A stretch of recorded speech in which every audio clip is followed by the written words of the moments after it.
장강 말고 장윤미, 강전의 변호사가 함께하는 시사 맛집 장강, 두 분의 이름을 땄습니다. 장윤미 변호사의 장, 강전의 변호사의 강, 시사적인 이슈를 법률적으로 풀어봅니다. 자세한 얘기 나눠보죠. 장윤미 변호사, 강전의 변호사 모셨습니다. 어서 오세요. 안녕하세요.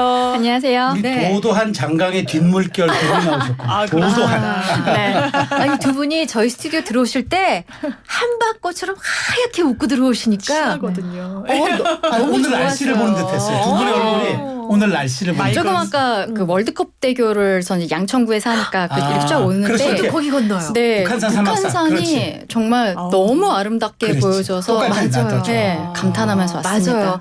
근데 좀 이따 본론 들어가면 두 분이 얼굴에 물기 쫙 하시면서 무서운 표정 되잖아요. 아닙니다. 오늘은 조금만 물기 네. 남기는 걸로. 알겠습니다. 촉촉하게. 자, 출발해 그런데 보겠습니다. 날씨와는 다르게 국회 상황은 이걸 맞아요. 뭐 네. 스모그 현상이라 해야 되는지 맞아요. 암막 커튼이라 해야 되는지 맞아요. 굉장히 냉정합니다. 어두운데 지금 1시간 20분 지금 다 돼가고 있는데 네, 2시 국회가 지금 본회의가 예정돼 있죠. 네. 근데 맞습니다. 각 당이 지금 아마 그 의총 열어서 마지막 그 점검을 하는 것 같은데 지금 국회 상황 우리 장 변호사 좀 네. 알아보셨어요? 일단 표결집이 너무너무 필요하고 네. 지금 국민의힘에서도 이탈표 지금 소위 말하는 커밍아웃이다 이래서 5분은 난 찬성표 이미 던지겠다 했죠. 네. 하셨고 지금 기류가 심상치 않다라는 이야기가 나오고 아, 있고 그래요? 네, 오히려 어제 신지호 전 의원님이 표 계산을 뭐 이렇게 하면서 언론에 나왔던 수치를 합산하면서 이거 17표 나올 수도 있지 않겠느냐 이렇게 인터뷰를 하시더라고요. 그래요? 그런데 그 부분은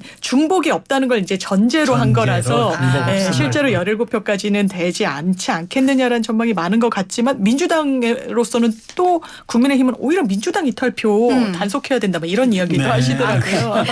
그래서 일단 의총에서 다시 한번 단합을 하고 들어가는 게 아닌가. 맞습니다. 지금 장 변호사님 말씀해 주셨는데 사실은 민주당 같은 경우에도 이번 총선 공천 과정에서 뭐 비명 횡사 논란이 있지 그렇죠. 않았습니까? 많은 분들이 여기에 대해서 안 좋게 생각을 하시는 부분들이 있을 거고 그리고 사실 국민의힘에서 이번 특검에 대해서 반대를 하고 있는 이유는 대통령께서 지난 기자회견에 말씀을 하셨는데 공수처에서 수사하고 있고 그리고 경찰 수사하고 있는데 여기에 대한 결과가 뭔가 미진하다거나 받아들이기 어려울 때는 대통령이 나서서 특검을 요구하겠다. 사실은 그게 절차상으로는 맞는 부분이거든요. 마치 국민의힘에서 지금 뭐 최상병의 죽음에 대해서 덮으려는 것처럼 이야기하는 것은 저는 민주당의 어떤 프레임이다라고 말씀을 드리고 싶고 그런 과정에서 지금 뭐 박주민 의원이 국민의힘 의원들에게 편지를 보냈다거나 네. 자꾸 양심의 소리에 귀 기울여달라 이런 식으로 얘기하는 것도 저는 너무 프레임이라고 생각을 네. 해요.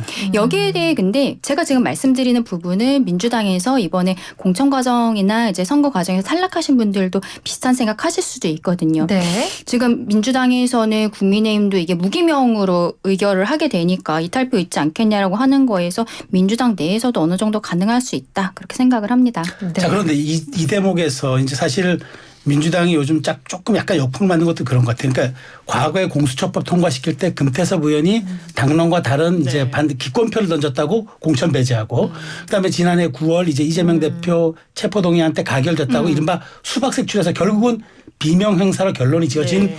그런 정당이 어떻게 그 국민의힘에 대해서 당신들은 소신대로 투표하고 양심대로 투표하라. 이게 사실은 좀 앞뒤가 안 맞는다. 그런 지적도 있는 거 사실이에요. 일단 사안별로 좀 봐야 되겠다는 생각이 드는데요. 저도 일단 한 명 한 명인 헌법기관인 국회의원이 당론과 배치 물론 당론을 따르면 그게 제일 좋겠죠. 당론과 본인의 의사가 일치하면 그렇죠. 제일 좋을 텐데 그렇지 않을 때 반대표를 던졌다고 이걸 징계까지 회부하고 무기명일 때 색출하는 게 과연 민주주의 방향성에 맞는 것이냐 상당히 좀 아니라는 결론을 내려야 될 것 같고요. 네. 다만 말씀 주신 부분과 관련해서 민주당에서 이탈표가 나올 가능성은 전 거의 제로에 수렴하는 것 같습니다. 일단 이 부분에 대해 국민 열망이 상당히 높다라는 것도 있고요. 정말 민주당 안에서는 뭐 대통령을 겨냥한 이런 부분을 떠나서 이 사망의 실체가 조금 은닉되려고 하는 데 대한 문제제기가 상당히 강한 것 같아서요.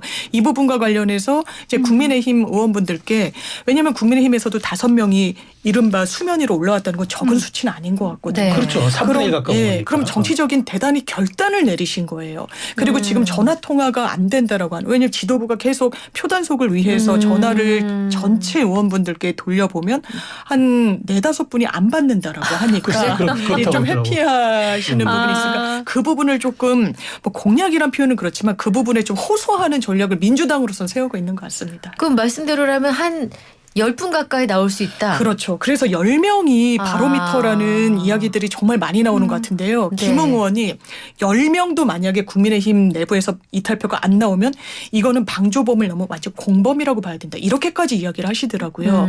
그래서 설사 가결이 되지 않더라도 국민의힘 입장에서의 반대표, 반란표가 10표 이상이 나오면 그거는 상당한 정치적 파급력이 있을 것 같습니다. 오늘 어쨌든 이제 2시에 본회의 열어서 의결을 하게 되는데 그 결과에 대해서는 지금 뭐 민주당에서 이탈표도 있을 수 있고 국민의힘에서 이탈표도 있을 수 있는 상황이기 때문에 한동안 좀 시끄러울 것 같다라는 생각은 좀 들어요. 근데 여기에 있어서 최근에 또 공수처에서 오히려 총선 이후에 수사가 좀 속도가 올라가는 듯한 모습들도 보이고 있지 않습니까? VIP 경로설에 대해서도 녹취를 확보했다 뭐 이러한 이야기들도 하고 김계한 사령관이라든지 이제 관련자들에 대한 소환 조사들을 하고 있는데 소환 조사를 하고 있다라는 것은 어느 정도 그 확보한 증거들에 대해서는 조사가 됐다라는 뜻이거든요. 그렇죠. 네. 과거에 이제 이종섭 전 호주 대사가 출국하는 과정에서 출국 금지됐던 거 알았고 그래서 본인을 소환해서 차라리 조사를 해달라 했더니 당시에는 공수처에서 아직 준비 안 됐다 그거를 얘기를 했었습니다. 그런데 최근에 이제 소환 조사하는 걸 보면은 공수처의 수사도 어느 정도는 좀 마무리 수준으로 가고 있는 것이 아닌가라고 하는데 이게 특검으로 진행이 돼버리면은 공수처의 수사는 이제 여기서 중지가 되어 가게 되는 거거든요. 그렇다면 지금 사실 민주당 입장에서는 공수처가 확보했다는 이런 증거들이라든지 열심히 하고 있어 보이는 모습들에 대해서 어떻게 반응을 해야 될지도 저는 좀 의문이라고 말씀드리고 싶습니다. 말씀 나온 김에 자 그러면 요즘 이제 공수처에서 그 녹취록이 흘러나가서 네. 뭐 어떻게 흘러나가느냐 그건 이제 우리가 그건 따로 따지기로 하고 중요한 거는 그러면 이제 최근에 이제 경로설에 대해서는 네. 거의 확인이 된 듯한 그런 모습이에요. 그러니까 이제 그 성일종 사무총장도 경로가 무슨 죄냐라고 얘기하는데 자 경로했다가 팩트라고 한다면 그러면 장 변호사는 어떻게 생각하시겠어요? 경로가 본질이 죄입니까? 아닙니다. 네. 경로는 죄가 되지 않고요. 네. 경로로 인해서 그러니까 대통령의 어떻게 보면 결단으로 인해서 파급이 됐던 것으로 보이는 그 행태가 문제일 수 있는 건데요. 네. 이를테면 그런 겁니다. 그냥 10명을 입건해야 된다라고 해병대 수사단에서 초동 조사를 하든 100명을 입건해야 된다고 하든 그건 법리 판단은 결국엔 경찰과 검찰이 하는 거예요. 군대 내부에서의 사망 사고가 있으면 거기에 수사권은 이 검찰이 갖게 되거든요. 그럼 넘기면 됩니다. 그럼 아무 문제 없었어요.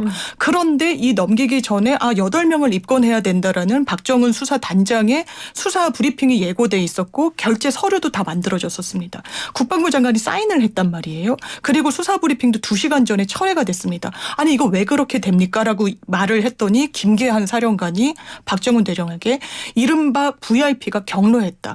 책상을 탁탁 치면서 이렇게까지 사단장까지 입건하면 누가 그런 직책에 가려고 하겠느냐라고 질책했다는 거예요.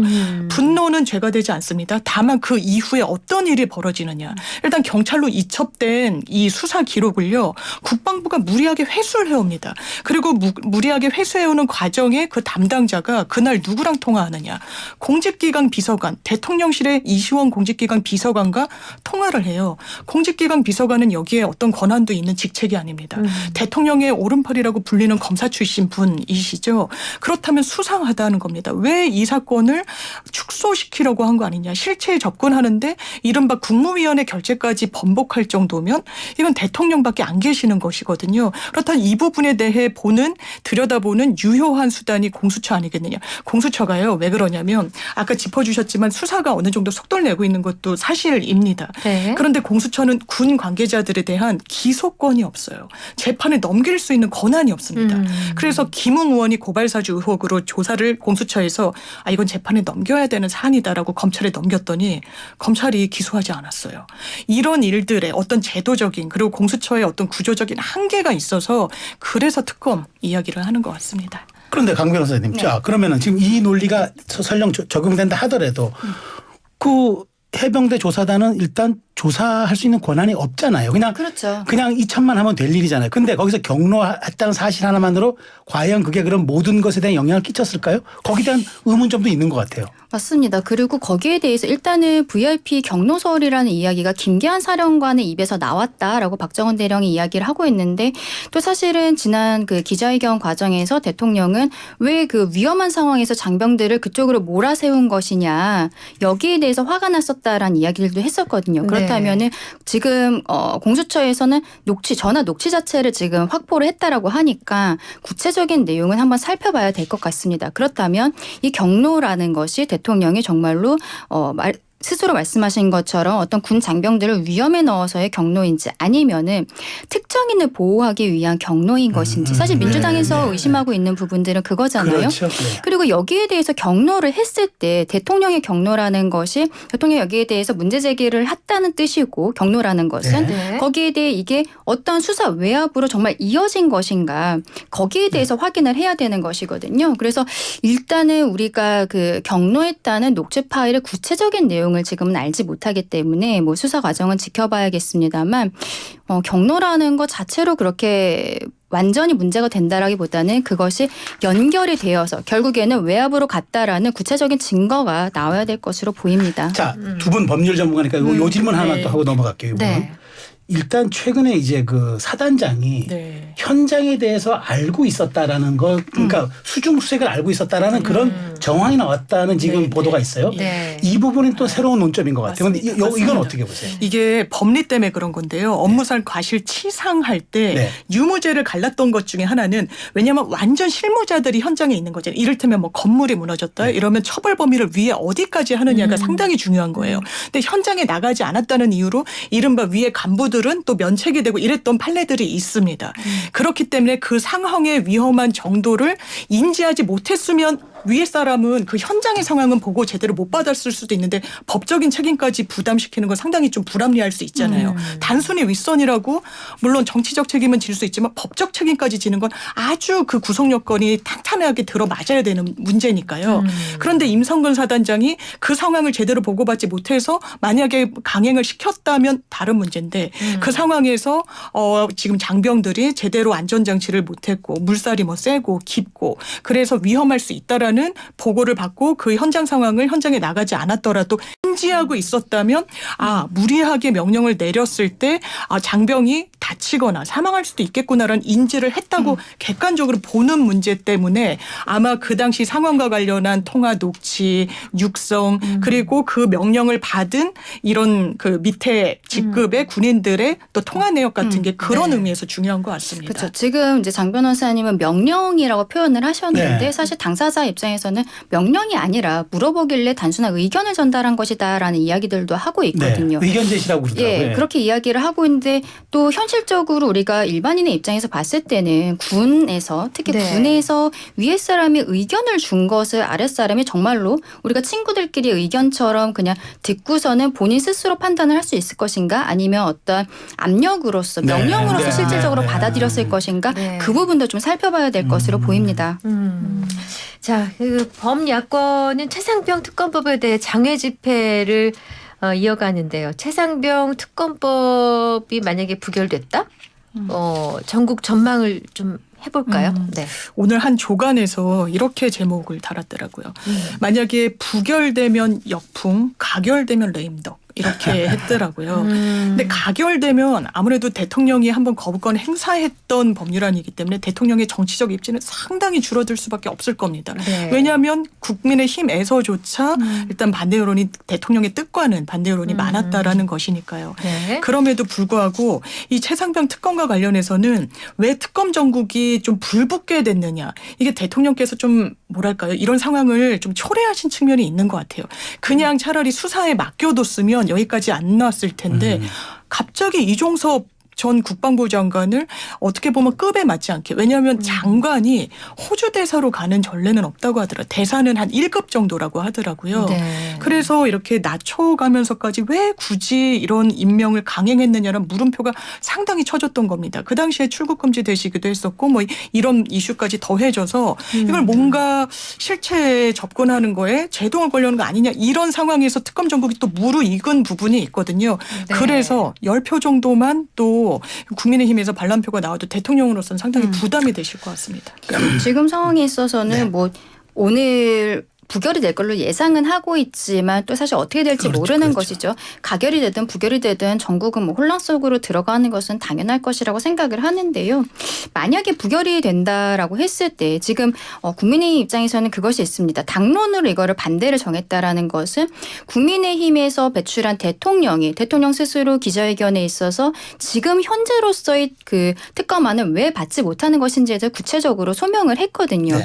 여기에 대해 공수처의 수사라든지 이런 것들을 지켜보겠다라고 그리고 그 이후에 미진하면은 본인이 스스로 특검을 요청하겠다고 얘기했던 부분이 있고 네. 그리고 그 이후에 지금 국민의힘에서 그동안 얘기했었던 독소 조항이라든지 이런 것들에 대해서 이한수 원내 수석 부대표가 열려있다, 협의할 수 있다라는 얘기를 공개적으로 했습니다. 네, 그렇죠. 그럼에도 불구하고 5월 2일에 민주당에서 단독으로 의결을 해버린 것이었고 그때 이후로 또 하는 얘기들이 민주당이 자꾸 특검을 받지 않으면 탄핵에 대한 단어들을 언급을 하고 그렇죠. 있어요. 그렇죠. 탄핵이란 단어를 언급하고 있기 때문에 국민의힘으로서는 여기에 대해 협의하는 것이 더 좀 좁아지는 부분들이 있거든요.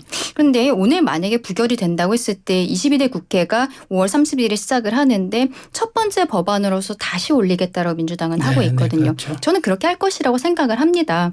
그렇다면은 여기에 대해서 결국에는 여야가 정치력을 발휘를 해야 될 부분인 것 같아요.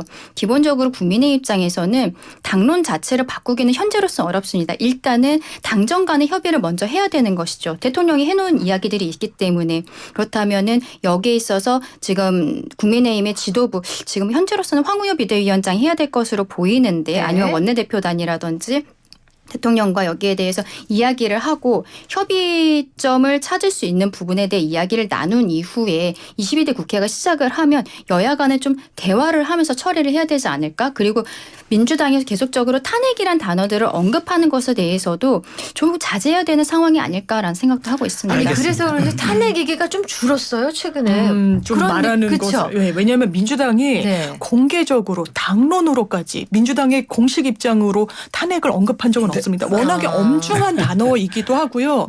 그게 마치 탄핵을 가는데 어떤 수단으로서 특검 정국을 활용한다라는 인상을 드리는 것도 너무 부담이 되는 거고 사실 뭐 몇몇 의원들이 탄핵을 입에 올린 건 사실이지만 이 부분을 마치 특검이 정조준하고 있는 건 대통령의 이런 어떤 정치적인 곤란함을 초래하기 위함이다라는 그 방향으로 가는 데는 공감대도 없기도 하고 그 방향이 맞지도 않아서 그 방향 아니었어요? 예, 여태 그렇게 하고 있었는데. 탄핵을 그 겨냥하는 거 아니고 탄핵이란 건 사실 법률상 헌법상 아주 중대한 헌법과 법률 위반이 있어야 되는 것이거든요. 지금 그 부분이 있는지 없는지는 모르는 겁니다. 알겠습니다. 그냥 우리 최혜병 특검에 대해서는 이제 이게 사실 2시 본회의가 열려서 결과를 봐야 되니까 그 그래요. 이후에 논의하기로 하고 오늘 이제 그 다른 법안들 기타 법안들이 이제 여야가 합의는 안 됐는데 일단 민주유공자법이라든가 그다음에 이런 전세 사기 특별법 사실 좀 이건 조금 이제 민생 관련된 것들인데 전세 사기는 이거 이제 직회부를 했어요. 근데 이제 이걸 과연 이제 처리가 되느냐? 그러니까 지금 김진표 의장은 이걸 좀 일반 직권상정할 생각은 없고 좀 합의 처리하겠다는 생각인 것 같은데 여기에 대해서는 뭐 지금 민주당 입장은 어떤 것 같아요? 계속 밀어붙이겠다는 겁니까? 일단 관련 그 상임위에서도 직회부로 다 의견을 모아줬고 이제 민주당 네. 안이긴 했죠. 그렇죠, 이제 그렇죠. 양곡관리법도 예. 그랬고 국민의힘은 그 절차에서는 좀 이견이 상당하기 때문에 또 양곡관리법 같은 경우에도 대통령이 거부권 행사를 한번 하셨었고 전세사기 특별법도 그런데 그런 문제의식은 있는 것 같습니다.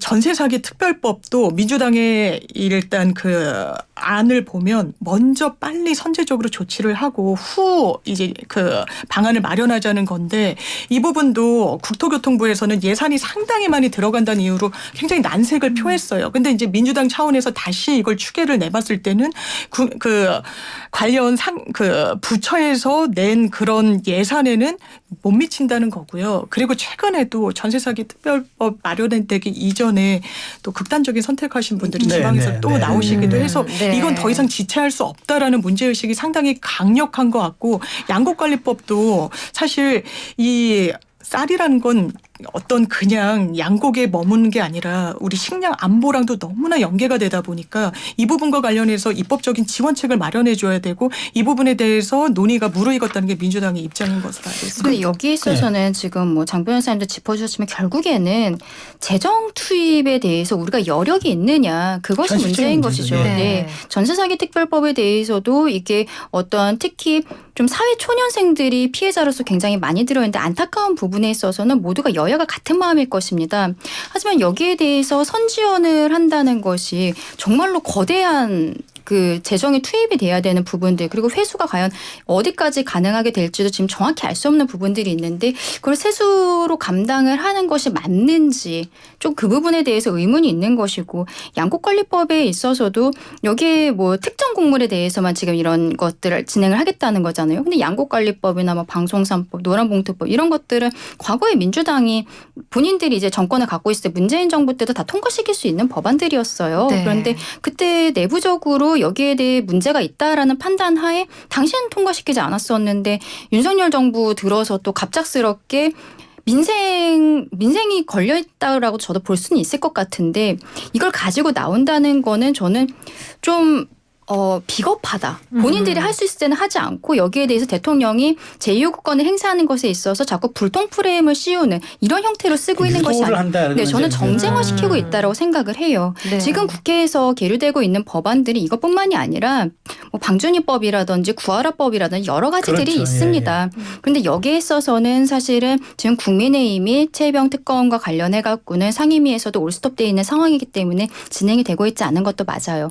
그렇다고 해서 지금 이것을 지금 올리겠다고 하는 전세사기 특별법, 민주유공자법, 양곡관리법 여기에 대해서 이미 대통령실과 여당에서는 모두 거부의 의견을 밝혔는데 민주당이 민생이라는 명목 하에 이것을 단독으로 처리하겠다는 것은 정말로 거대 야당의 폭주라고밖에 볼 수 없다. 그렇게 말씀드려야 될 것 같습니다. 알겠습니다. 근데 하나는 좀 정리하고 갔으면 좋겠어요. 저희가 차일병이라고도 하고 차상병이라고도 하거든요. 이거 통일하는 게 좋겠는데 맞습니다. 차상병이 맞겠죠? 그렇죠. 원래는 그 당시에는 차상병이라 했었는데 네. 피해자 유족과 그쪽에서 이제 최해병이라고 불러달라. 해병대원임을 좀 부각시켜달라는 그런 최해병. 요구도 있는 그러니까 것으로 사고는 일병 때 당했지만 맞습니다. 추서가 됐기 때문에 순직이라 추서가 돼서 계급으로는 상병. 일경 특징이 된 거고요. 그다음에 이제 그 말하자면은 이제 유족의 뜻을 받아서 해병이라고 해주는 게 좋겠다 해서 그럼 최해병. 네, 알겠어요. 네.